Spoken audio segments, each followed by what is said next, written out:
All right, welcome back to Man Made It, Man Can Fix It. And I want to talk about a few things. One of the first things I want to talk about is, many YouTubers will do videos, and in the videos they say, what should I do at this point?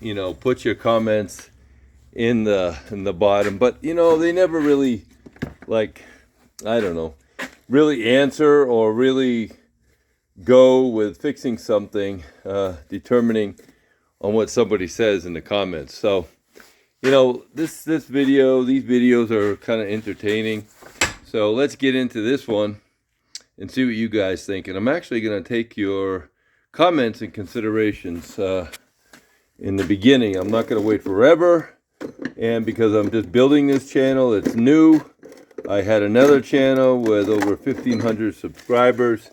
I closed it down because YouTube was doing some shifty things, if you ask me, or Google. And so we'll leave it at that, and I started a new channel, okay? So here we are. The other day, I came home to the farm, and I found that my hydrant, a hydrant is a standpipe or a pipe that sits up in the air, and it goes under the ground 3 feet or something similar to 3 feet. And when you close the top valve, which is this thing, and it has a handle right here, okay, when you close this valve, it pushes a rod down the center, and then in the bottom of this here, I don't know if you guys ever taken apart a hydrant, but this is a good repair for a lot of people. The bottom of the pipe gets this, okay? This screws on to a PVC metal pipe, whatever you want to put in the bottom. And you can see this 3/4 inch PVC pipe broke as the unit, something fell against it during a hard wind in my location, and so now I'm going to have to remove that. Now there's a number of ways I can remove that. I may have a large easy out, guys, which is a reverse thread tool. Let's see if I have a large one in here. I have a lot of stuff, but I don't know if I have a large easy out. I got reamers, easy out a number 7. That's quite a big one. That probably won't do it. I'm going to need a very large one, and I don't have it, so we'll have to use a different way to do it. Let me see if this fits in here. I doubt it. No, we need 1 inch. Yeah, it won't fit. All right, so much for the easy out.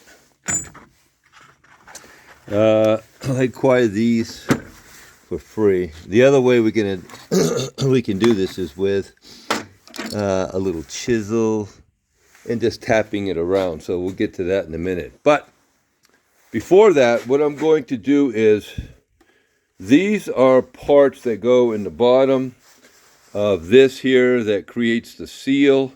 As you can see, it's not badly worn, but it seems somewhat worn. So you can get these parts because usually the hydrant has a number and a name on it. This happens to be a Merrill C1000, and they put the price of about $22 for the parts to repair this, okay? And that's new bushing, new rubber, and you have to weigh out the situation in every case, right? So this here, new, is about $70, okay? Now, I'm going to be in it for another $22 versus, I got rust, which this doesn't really matter in here. That's going to clean up okay. I have to clean this up. I have to clean up this part. I have to clean up the rod. And that's where we are right now. And I'm just going to show you a quick glimpse of what I'm doing. Okay. Basically, what I'm doing is, with safety glasses, If I can find my safety glasses.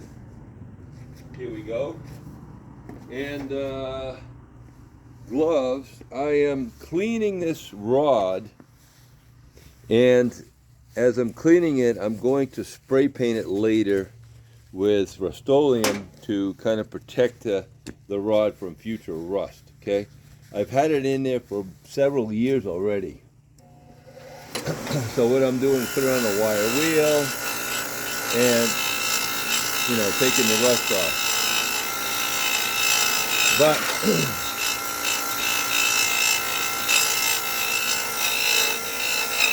looks like I'm going to need another wire wheel as well. I'm out of them at this point, so I'm going to have to buy another 6-inch wire wheel. This is a rough wire wheel. I have which is a very coarse wiring wire versus, you know, whatever kind of, like if you're cleaning up rust on a nice knife or something like that.